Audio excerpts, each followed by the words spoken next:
Mentiras que los hombres creen y la verdad que los hace libres. Introducción. Mentira, mentirón, se te quema el pantalón. Durante mi niñez escuché a veces esta rima incendiaria en el vecindario o en la escuela. Los niños se burlaban mutuamente en el patio de recreo tratando de provocar lágrimas en el adversario. Por supuesto, la imagen de alguien con los pantalones envueltos en llamas es algo humorístico, a menos, desde luego, que ese alguien seas tú. Parece que un muchachito campesino estaba fascinado por la caja de puros de su padre. Aunque se le había ordenado que no se acercara a ese estuche, un día, mientras el padre estaba en otra parte de la casa, el chico abrió el cerrojo y se apropió de un cigarro de la colección del viejo. Había un cobertizo de herramientas en el borde de la propiedad y el muchacho se dirigió a la pequeña estructura para dedicarse a lo que había visto hacer tantas veces a su padre. Tras encender un fósforo de madera, empezó a inhalar, sin atreverse afortunadamente a aspirar el humo azul dentro de sus pulmones, o él aún estaría tosiendo. Preguntándose, como suelen hacer los padres, lo que su hijo podría estar tramando, el padre llamó al muchacho. Al no recibir respuesta, el padre se acercó al cobertizo y siguió llamando a su joven hijo. Al escuchar los pasos de su padre, el muchacho rápidamente trató de apagar el cigarro metiéndolo en el bolsillo trasero de sus pantalones. Por supuesto, el humo se filtró a través de los pantalones y captó la atención del padre. O tal vez fue el terror en el rostro del chico lo que el papá observó cuando el cigarro encendido comenzó a hacer una candente impresión en el trasero del hijo. De todas formas, el muchacho fue descubierto. Su engaño se convirtió en cenizas, literalmente. No hay mentiras inofensivas. En su exitoso libro Mentiras que las mujeres creen, mi esposa Nancy escribió: no existen mentiras inofensivas. Aunque su libro fue pensado para mujeres, esta afirmación no es específica de género. Es cierta para todos y es la razón por la que acepté escribir este libro como secuela del de Nancy. Este es para hombres, para mí, para ti. ¿De veras? ¿En serio? ¿No es interesante la frecuencia con que oímos o pronunciamos estas palabras? Quizás después que alguien dice algo estrambótico o dudoso. Pero estas palabras serían completamente innecesarias si todos dijéramos solamente la verdad, cada vez y todo el tiempo. Las mentiras vienen en muchas formas y dimensiones.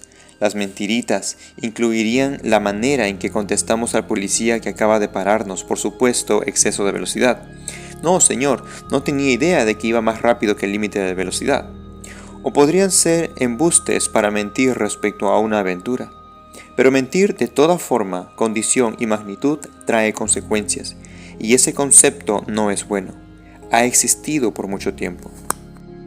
Tal vez no te sorprenda que la columna vertebral y el fundamento de este libro sea la Biblia. Encontrarás aspectos y relatos bíblicos incluidos de principio a fin. La Biblia nos habla de mentiras que los hombres creyeron hace mucho tiempo y aún creen hoy en día. Haremos nuestro mejor esfuerzo por identificar algunas de esas mentiras, enfrentarlas y eliminarlas. ¿Cuáles son algunas de las primeras mentiras encontradas en la Biblia?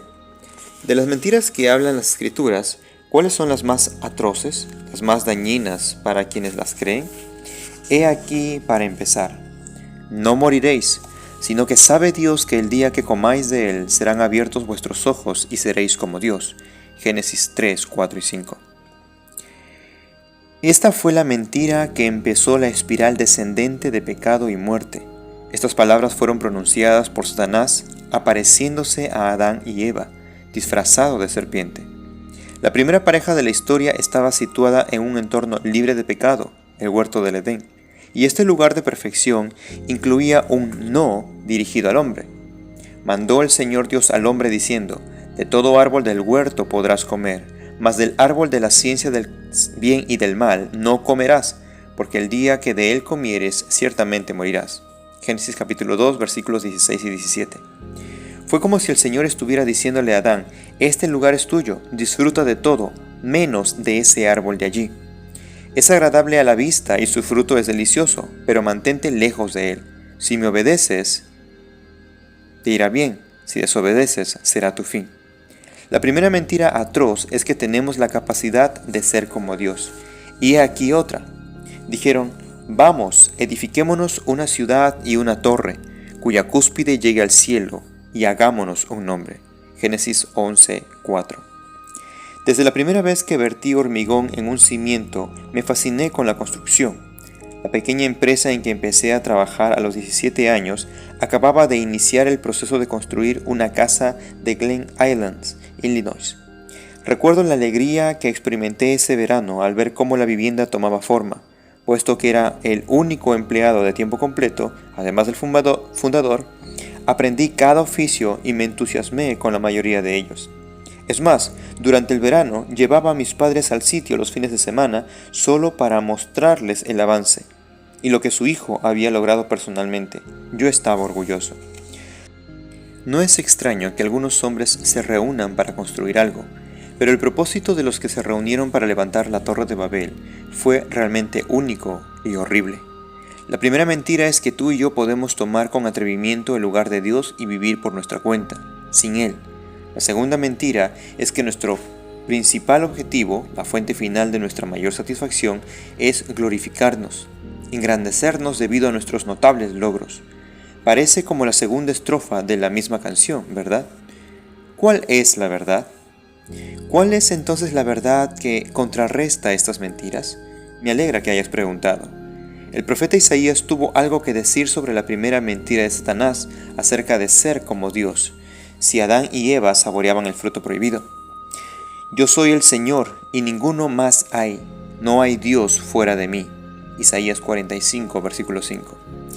Y Jesús resumió su respuesta a la segunda mentira sobre ganar nuestro camino a la gloria y perfección.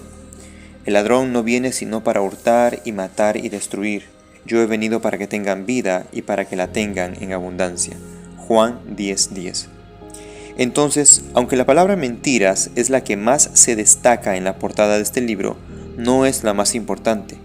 Esta sería una palabra en el subtítulo, la palabra verdad. ¿Estás tan contento como yo de que haya verdad completamente fiable? ¿Un antídoto poderoso contra las falacias que nos rodean? Apuesto a que lo estás. Algo más, si aún no lo has hecho, te animo a encontrar 1 o 2 amigos que lean el libro contigo. Esto los animará, les hará rendir cuentas a lo largo del viaje y les permitirá ser bendición para otros. Y a fin de ayudar a poner en marcha esta experiencia, solo por el gusto de hacerlo, he añadido algunos comentarios y preguntas simples después de las declaraciones de verdad, resumidas. Como papá solía decir, esto puede ayudar a medida que compruebas tu idea sobre la mentira y la aplicación personal de esa verdad. ¿De acuerdo? Bien. Mi oración es que este libro sea retador y redentor, convincente y lleno de gracia. Qué bueno tenerte a mi lado. Bienvenido. Robert Woldemort, septiembre 2018.